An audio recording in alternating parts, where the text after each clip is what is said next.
हाय, hello, नमस्कार सगळ्यांना. कसे आहात सगळे? मस्त ना? तर ओळखा पाहू आज मी कोठे आले ते. 28 युगे जो विठेवरी उभा आहे, त्याच्या दर्शनासाठी आज आम्ही आलो होतो. माझ्या गावापासून पंढरपूर जवळच आहे, पण काही ना काही कारणाने शक्य होत नव्हते येणं. बरेच दिवस झाले आले होते. पण भाऊ सुट्टीला आला होता, त्या निमित्ताने आज आम्ही आलो होतो. दर्शनाला जाताना देशपांड्यांचे पेढे घ्यायला मात्र विसरलो नाही. त्यानंतर मस्तपैकी गंध वगैरे लावला आणि चुडा घातला. मी नेहमी पंढरपूरला आल्यावरती चुडा घालायला विसरत नाही बरं का. मग गेलो दर्शनाला. मुखदर्शनच झालं कारण दुसऱ्या दिवशी एकादशी होती, त्यामुळे भरपूर गर्दी होती.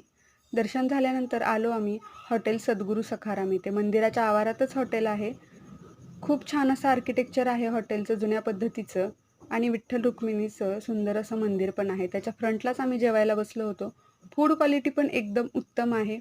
तुम्ही कधी आलात तर नक्की ट्राय करा. त्यानंतर मग केलं पंढरपूरला बाय-बाय आणि निघालो घरी जायला.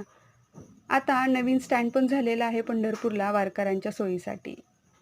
त्यानंतर मग स्वीटमध्ये काय घ्यायचं म्हणून सगळ्यांनी बदाम शेक घेतला होता.